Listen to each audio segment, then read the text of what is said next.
بسم اللہ الرحمن الرحیم۔ سبق نمبر 2۔ سبق نمبر 1 کے اندر ہم نے الف سے یا تک تختی پڑھی تھی۔ اب آگے کا جو کام ہے وہ میں آپ کو بتا دیتا ہوں۔ یہ پورا چیپٹر میں لکھ کر لے کر آیا ہوں آپ لوگوں کے لیے تاکہ آپ سبھی لوگوں کو آسانی ہو۔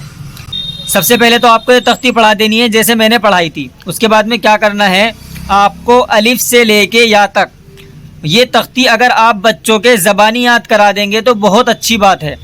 یہ تختی ایک بار زبانی یاد ہو جائے تو اس سے بہت سارے مسئلے حل ہو جائیں گے۔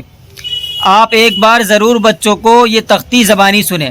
اس کے بعد میں آپ کو کرنا کیا ہے، دوسری بار آپ کو کرنا یہ ہے کہ بچوں سے آپ کو سوالات کرنے ہیں اس تختی کے اندر۔ کیسے سوالات کرنے ہیں وہ میں آپ کو بتا دیتا ہوں۔ جب بچوں کو آپ یہ تختی یاد کرا دیں گے تو ظاہر ہے بچوں کو پتہ چل جائے گا کہ الف سے یا تک میں کتنے حروف ہیں اور کون کون سے حروف ہوتے ہیں۔ تو آپ کو بچوں سے پوچھنا ہے کہ نون پر گول گھیرا بنائیے۔ تو جیسے مثلا یہ نون ہے تو بچوں سے کہیے کہ ان میں سے الف سے یا تک آپ ڈھونڈیے اور نون پر گول گھیرا بنائیے۔ اگر بچوں کو حروف کی پہچان ہو گئی ہوگی تو بچے ظاہر ہے کہ نون پر آ کر گول گھیرا بنا دیں گے۔ اسی طرح آپ کو بار بار ہر حروف کے ساتھ یہی عمل کرنا ہے۔ آپ بچوں سے کہیں جیم پر گول گھیرا بنائیے تو وہ جیم پر آئیں گے، گول گھیرا بنا دیں گے۔ تو آپ جب تک بچوں کو حروف کی پہچان صحیح نہ ہو جائے اس تختی سے آگے نہ بڑھیں، ٹھیک ہے۔ پھر یہ امتحان ہے بچوں کا، یہاں سے یہاں تک یہ اس میں یا بے ترتیب حروف دے رکھے ہیں تو آپ یہاں سے یہاں تک بچوں سے پوچھیں۔ یہ 2 کام آپ کو کرنے ہیں، یہ تختی بغیر دیکھے یاد کرانی ہے، امتحان لینا ہے بچوں سے۔ امتحان لینے کا طریقہ کیا ہے، بچوں ہا پر گول گھیرا بناؤ تو بچے کو اگر ہا کی پہچان ہوگی وہ گول گھیرا بنا دیں گے۔ واؤ پر گول گھیرا بناؤ تو واؤ پر آ کر گول گھیرا بنا دیں گے۔ یا یہ بھی کہہ سکتے ہیں سواد کو ڈھونڈو، تلاش کرو کون سا سواد ہے، یا زوا کو ڈھونڈو کون سا زوا ہے، تو وہ تلاش کر کے اگر آپ کو بتا دیں تو پھر آپ سبق کو آگے بڑھائیں۔ جب تک بچوں کو حروف کی شناخت نہ ہو جائے اور حروفوں کی پہچان نہ ہو جائے تب تک آپ آگے نہ بڑھیں۔ اس کے بعد میں دوسرا کام کیا کرنا ہے، یہ دیکھیں میں نے یہاں ساری چیزیں لکھ رکھی ہیں۔ تختی زبانی یاد کرانی ہے، اس کے بعد میں امتحانات سوالات کی شکل میں آپ کو لینے ہیں۔ کیسے لینے ہیں وہ میں نے آپ کو بتا دیا کہ گول گھیرا بنوائیں، اس طرح میم کہاں ہے گول گھیرا بنوائیں۔ اس کے بعد میں آپ کو بچوں سے معلوم کرنا ہے کہ پورے سبق کے اندر ایک نقطے والے حروف کون کون سے ہیں بتائیں۔ اس کے بعد میں بچے جب ظاہر ہے جب بچوں کو یاد ہو جائیں گے تو وہ بتا دیں گے کہ ایک حروف با کے نیچے بھی ہے ایک نقطہ، اور ایک نقطہ جیم کے اندر ہے، ایک نقطہ خا کے اندر ہے، یعنی جو حروف ہیں وہ کتنے ہیں بچے گن کر بتائیں گے۔ اگر ان کو پتہ ہوگا تو وہ بتا دیں گے۔ اس کے علاوہ پھر بچوں سے پوچھنا ہے 2 نقطے والے حروف کتنے ہیں، 3 نقطے والے حروف کتنے ہیں، یہ بھی آپ کو معلوم کرنا ہے۔ اس کے بعد میں تیسرا کام یہ ہوگا کہ بچوں کو آپ سے معلوم کرنا ہے، میں نے پچھلے سبق میں آپ کو بتایا تھا کہ پرحروف 7 ہوتے ہیں جو منہ بھر کے پڑھے جاتے ہیں۔ آپ کو بچوں کو معلوم کرانا ہے اور بچوں سے پوچھنا ہے کہ بتائیں 7 حروف جو پر ہوتے ہیں وہ کون کون سے ہیں، یا آپ پہلے سوال کریں بچوں سے کہ پر حروف کتنے ہیں جو منہ بھر کے پڑھے جاتے ہیں، ٹھیک ہے۔ یہ بھی بغیر دیکھے یاد کرانے ہیں۔ اس کے بعد میں مرکبات کی طرف بڑھنا ہے آپ کو۔ مرکبات کہتے ہیں ملے ہوئے حروف کو مرکبات کہتے ہیں، ٹھیک۔ اب یہاں سے الف سے شروعات ہو جاتی ہے تو الف کی 2 شکلیں ہیں، ایک الف کی یہ شکل اور دوسرے الف کی یہ شکل۔ الف جب بھی آئے گا ان 2 شکلوں میں آئے گا۔ میں نے یہاں پر کچھ مثالیں بھی دے رکھی ہیں، جیسے دیکھیں الف ایک تو یہ ہے، ایک یہ ہے اور ایک یہ ہے، 3 طرح کے الف آئیں گے جب بھی آئیں گے، اور باقی جیسے جیسے آپ پڑھتے جائیں گے آپ کو تجربہ بھی ہوتا جائے گا۔ تو الف جو ہے 3 طریقے کے ہوتے ہیں، میں نے آگے مثالیں بھی دے رکھی ہیں۔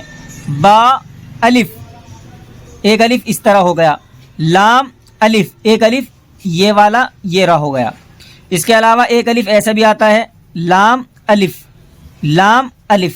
تو آپ کو الف کی پہچان کرنی ہے، اس کے بعد میں ہی آگے بڑھنا ہے آپ کو۔ الف جب بچے پہچان لیں کہ الف کی ایک یہ بھی شکل، ایک الف کی یہ شکل، ایک الف کی یہ اور ایک الف کی یہ، تو الف کی یہ 4-5 شکلیں ہوتی ہیں۔ تو الف کی 2 شکلیں یہاں دکھلا رکھی ہیں، پھر میں نے آپ کو الف کو دوسرے حروف کے ساتھ ملا کر دکھلایا ہے تاکہ آپ کو پہچان ہو جائے، بچوں کو بھی پہچان کرائیں۔ اس کے بعد میں آپ کو با کی طرف بڑھنا ہے۔ با کی 2 شکلیں اس میں دے رکھی ہیں، لیکن یہاں میں نے با کی کئی شکلیں دے رکھی ہیں۔ یہ دیکھیں با ایسا ایسا بھی ہوگا. اس کے علاوہ با اگر شروع میں آئے گا تو ایسا لکھا ہوا ہوگا. اب ظاہر ہے با کے نیچے چونکہ ایک نقطہ ہوتا ہے تو یہ با ہی ہے. اس کے علاوہ با اگر کسی حروف کے بیچ میں آئے گا تو یہ شکل ہوگی. اسی طرح با اگر آخر میں آئے گا تو اس کی یہ شکل ہوگی. میں نے سب کو با کے ساتھ ملا کر دکھلایا ہے دوسرے حروف کو. با تو با واو، دیکھو بیچ میں آیا تو با کی یہ شکل ہو گئی. اسی طرح با، یہ تینوں با ہیں. پہلے با کی شکل یہ رہی، دوسرے با کی شکل یہ رہی، اور تیسرے با کی شکل آخر والے کی یہ رہی. تو یہ با ہے. تو با کی شکل بچوں کو اچھی طرح خوب مشق کرائیں اور پہچان کروائیں. تو با کی 2 شکلیں ہیں. اسی طرح اب تا کی طرف بڑھیں آپ. اس میں تا کی 3 شکلیں دے رکھی ہیں. تو تا کی شکلیں آپ بتائیں بچوں کو. تا ایسا بھی ہوتا ہے، ایسا بھی ہوتا ہے گول تا، اور ایسا بھی ہوتا ہے. یعنی شروع میں تا ایسا آئے گا، بیچ میں ایسا آئے گا، اور آخر میں ایسا آئے گا. اسی طرح آخر میں ایک تا ایسا بھی آتا ہے جو یہاں گول ہا سا بنا ہوا ہے، گول اس طرح بھی آتا ہے آخر میں. تینوں کو میں نے ملا کر دکھلایا ہے. تا را، با تا را. تو تا کے اوپر 2 نقطے ہوتے ہیں، یہ آپ کو پتہ ہی ہے. اور بچوں کو خوب پہچان کروائیں کہ تا کے اوپر 2 نقطے ہوتے ہیں. اور اس سے پہلے آپ نے مشق کرا دی ہوگی تو بچوں کو پہچان کروانے کی ضرورت بھی نہیں پڑے گی، کیونکہ ہم نے پہلے ہی بتایا تھا بچوں کو شروع میں ہی آپ کو پوچھنا ہے 2 نقطے والے حروف کون کون سے ہیں، 3 نقطے والے حروف کون کون سے ہیں، یہ ساری چیزیں. تو تا کی یہ ساری شکلیں ہیں. بچوں کو خوب اچھی طرح مشق کرائیں اور بتائیں. تا را، شروع میں تا ایسا آئے گا، بیچ میں تا ایسا آئے گا، با تا را. آخر میں تا ایسا آئے گا، تا وا تا. اور پھر تا کی 3 شکلیں ہیں یہاں پر. اسی طرح تا، یہ جو شروع والا تا ہے اس طرح ہوتا ہے. تا ہا. پھر بچوں سے کہیں کہ اگر ہم اس میں سے ایک یہ نقطہ اوپر سے ہٹا کر نیچے نقطہ لگا دیں اور اوپر سے ہٹا دیں تو کیا ہو جائے گا. چونکہ آپ نے با کی مشق کر لی ہے تو آپ کو پتہ ہونا چاہیے با کے نیچے ایک نقطہ ہوتا ہے اور با کی کئی شکلیں ہو سکتی ہیں. ظاہر ہے کہ ایک نقطہ با کے نیچے ہی ہوتا ہے تو آپ کو بتانا ہے با ہا. اسی طرح با ایسا بھی ہوتا ہے. یعنی کسی بھی شکل میں آئے آپ کو پہچان کروانی ہے، بچوں کو خوب اچھی طرح مشق کروانی ہے. جب تک بچوں کی مشق نہ ہو جائے آگے نہ بڑھیں. ٹھیک ہے. آپ کو اگر قرآن میں تیزی لانی ہے، قرآن کو اچھی طرح پڑھنا سیکھنا ہے، قواعد کے ساتھ آپ کو قرآن پڑھنا سیکھنا ہے تو آپ کو شروع میں ٹائم لگے گا. لیکن قاعدہ پڑھنے کے بعد میں یقین کے ساتھ کہتا ہوں انشاءاللہ تعالی اس قاعدے کو مکمل کرنے کے بعد آپ 2 سے 3 مہینے کے اندر مکمل قرآن کریم پڑھ لیں گے. یعنی آپ یہ کہہ سکتے ہیں کہ 3 مہینے کے اندر اندر آپ 30 پارے مکمل کر لیں گے، بشرطے کہ آپ نورانی قاعدہ اچھی طرح پڑھیں جیسے آپ کو پڑھایا جائے. آپ کی روانگی بھی صحیح ہو جائے گی، آپ کو قواعد بھی نکالنے آ جائیں گے، قواعد کے ساتھ پڑھنا بھی آ جائیں گے، حروف کی ادائیگی بھی آپ کی صحیح ہو جائے گی، بشرطے کہ آپ کو حروف کی پہچان ہو جائے اور حروف کی ادائیگی آپ کی صحیح ہو جائے. اگر یہ 2 چیزیں صحیح ہوتی ہیں تو انشاءاللہ آپ بہت اچھا پڑھنا سیکھ جائیں گے. تو با کی ایک یہ شکل ہے، با کے نیچے ایک نقطہ ہوتا ہے تو با ہا میم.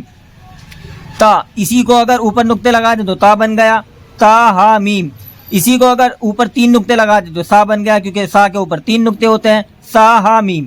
تو بچوں کو آپ پہلے انہی کی مشق کرائیں. الف با تا.